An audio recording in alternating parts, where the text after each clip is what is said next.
বিসমিল্লাহির রহমানির রহিম। ভিউয়ার্স, আসসালামু আলাইকুম ওয়া রাহমাতুল্লাহি ওয়া বারাকাতুহু। শিশু স্বাস্থ্য চ্যানেলের পক্ষ থেকে আমি প্রফেসর ডাক্তার ইমদাদুল হক, আমি সবাইকে জানাচ্ছি অনেক অনেক শুভেচ্ছা এবং অভিনন্দন। ভিউয়ার্স, আজকে আমরা নবজাতকের কয়েকটা প্রধান প্রধান সমস্যা এবং খুবই কমন আমরা সবাই ফেস করি এই সমস্যাটা, এটা নিয়ে কিছু কথা বলতে চাই যেটা সবারই কাজে লাগবে। যারা নতুন মা হয়েছে, যারা মা হবে, তাদের জন্য এই ভিডিওটা অনেক কাজে লাগবে। এর আগেও অনেকবার বলছি, আমাদের শিশু স্বাস্থ্য চ্যানেলটা কিন্তু অত্যন্ত একটা ব্যতিক্রমধর্মী চ্যানেল। এই চ্যানেলে আপনাদের দৈনন্দিন জীবনে বাচ্চাদের যে সমস্যাগুলো হচ্ছে বা হবে এরই সমাধান পাবেন।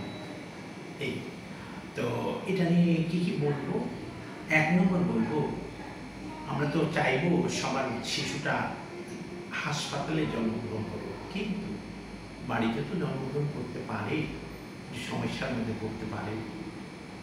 শিশুটার জন্ম যদি বাড়িতে হয় কি করবেন? আগে বলেছি আমরা সবসময় চেষ্টা করব হোম কেয়ারের কথা, বাড়ির যত্নের কথা আমরা চেষ্টা করব। আচ্ছা, বাড়িতে শিশুটা জন্ম নিতে হলে কিছু জিনিস আপনার বাড়িতে রেখে রাখা লাগবে।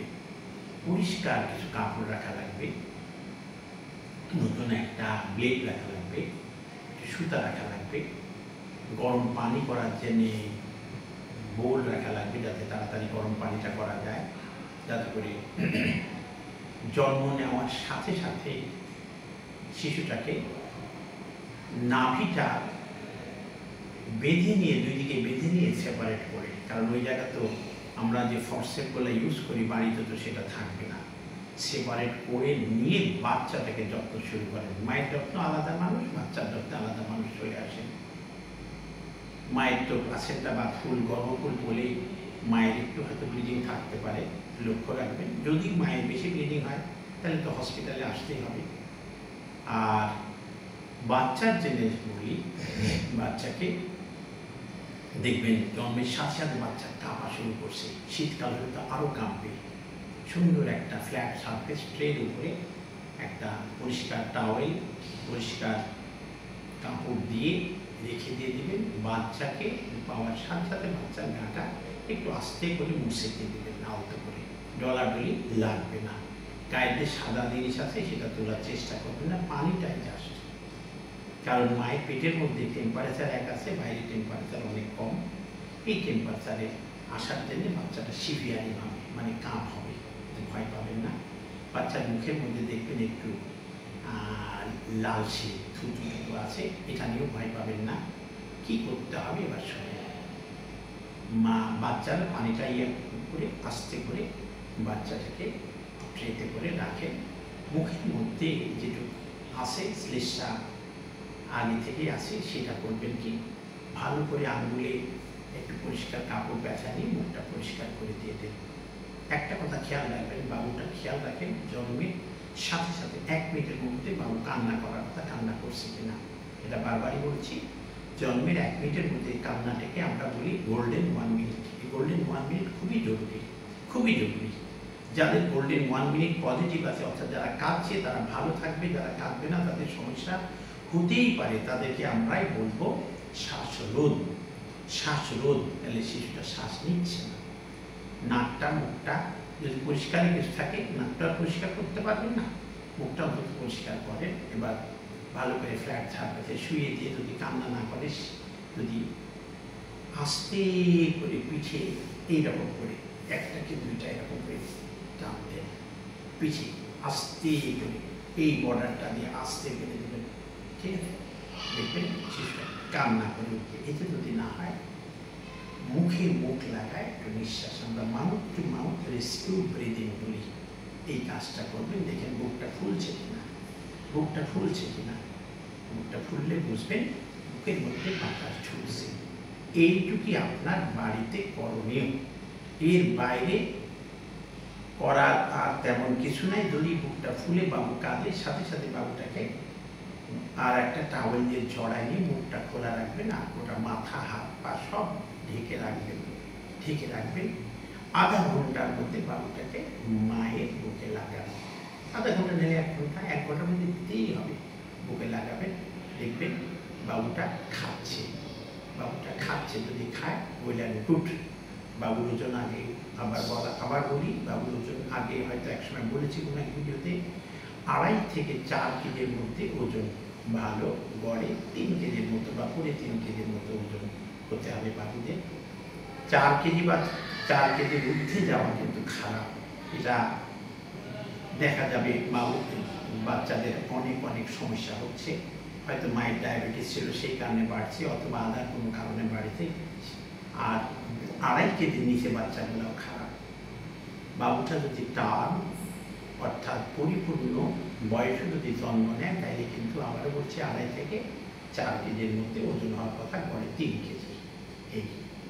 এরপর বাবুটার খাওয়া নিয়ে আমরা চাইব প্রতি ঘন্টায় একটা ডিমান্ড ফিডিং বলে একটা কথা বলা আছে, বাবু চাইলে খেতে দিতে হবে।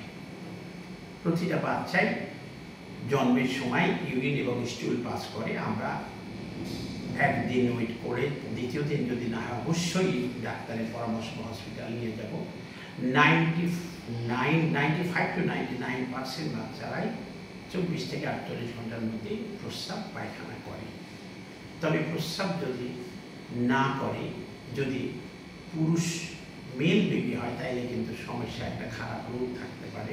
সুতরাং 48 ঘন্টার পরে ওয়েট করা ঠিক হবে না। অবশ্যই শিশুটাকে হসপিটালে নিয়ে যেতে হবে, অথবা ডাক্তারের পরামর্শ যদি পাশে যদি কোনো আপনার নিকটস্থ যদি কোনো স্পেশালিস্ট ডাক্তার থাকে, অর্থাৎ শিশু রোগ বিশেষজ্ঞ, তার পরামর্শ নেবেন। কি কি কারণে হসপিটালে বাচ্চাকে নিয়ে যাবেন? কি কি কারণে হসপিটালে বাচ্চাকে নিয়ে যাবেন? নাম্বার 1, শিশুটার ওজন যদি 1 কেজি 800 গ্রামের নিচে হয়, অর্থাৎ 1.8 কেজির নিচে যদি হয়, 1.8 কেজির নিচে হলে অবশ্যই হসপিটাল নেবেন। 4 কেজির উপর হলে অবশ্যই হসপিটাল নেবেন। শিশুটা দেখা যাচ্ছে আপনি জন্মের পরে কাঁদলো না, mouth to mouth rescue breathing দিলেন, তবুও কান্নাকাটি করলো না, সে শিশুকে রাখা ঠিক হবে না। শিশুটা দেখছেন মায়ের দুধ ঠিক মতো চুষছে না, মায়ের দুধ খাচ্ছে না, দেরি করবেন না। শিশুটা যদি দেখবেন আস্তে আস্তে ঠান্ডা হয়ে যাচ্ছে হাত পা, বিশেষ করে শীতকাল, এবং যদি প্রিটার্ম বেবি হয়ে থাকে, প্রিটার্ম মানে পুরাপুরি 37 উইকস কমপ্লিট না হওয়া বাচ্চাগুলা, যেমন 32 উইক্সের বাচ্চা তাড়াতাড়ি ঠান্ডা হয়ে যেতে পারে, 31 উইক্সের বাচ্চা তাড়াতাড়ি ঠান্ডা হতে পারে, অবশ্যই হসপিটালে নিয়ে আসবেন, দেরি করবেন না। এছাড়া শিশুটা যদি কান্নাকাটি না করে, দেখবেন কোনো এক সময় হঠাৎ চোখ খিঁচানিটাকে বলে, চোখ উল্টাচ্ছে এবং হাত পা খিঁচাচ্ছে, সেটার একটা কারণ, এবং এটা খুবই জরুরি। দেরি না করে হসপিটালে নিয়ে আসবেন শিশুটাকে। এরপর খাওয়া আপনার বাচ্চাকে যদি ভালো থাকে, শিশু ঘন্টায় ঘন্টায় খাতে দিতে বলবেন, ঘন্টায় ঘন্টায় বুকে লাগাবেন। বুকে লাগানোর একটু ব্যাপার আছে, আমরা পজিশন অ্যাটাচমেন্ট কথা বলে থাকি। মাকে প্রথম দিনই হয়তো মা বসতে নাও পারে, হয়তো মায়ের বুকে আরেকজন হেল্প নিয়ে খাওয়ানো হলো, পরবর্তীতে বসবেন এবং বাচ্চাকে খাওয়ানোর চেষ্টা করবেন। তবে খাওয়ানোটা হতে হবে কি, ডিমান্ড ফিডিং তো বলছি, এর জন্য পজিশন এবং অ্যাটাচমেন্ট বলে একটা কথা বলা আছে। বাবু মায়ের পেটের সাথে পেট ঠেকাবেন, থুতনিটা স্তনের সাথে লেগে যাবে, এবং বাবুটা হা করলে স্তনের কালো অংশটা পুরাপুরি মুখে যাবে, তাইলে দুধ পাবে। অনেকে বাবুর মাথাটা হাতের উপর রেখে এইভাবে নেন, এটা ঠিক না। তাহলে বাচ্চাটা ঠিক মতো অ্যাটাচমেন্টও হলো না, পজিশনটা ঠিক হলো না, দুধ খেতে পারবে না। বাবুটা হবে কি, দুধ খাবে, বেশি বাতাস যাবে এবং অ্যারোফেলিয়া হয়, বাবুটা এমনি কান্নাকাটি শুরু করে দিয়ে দেবে।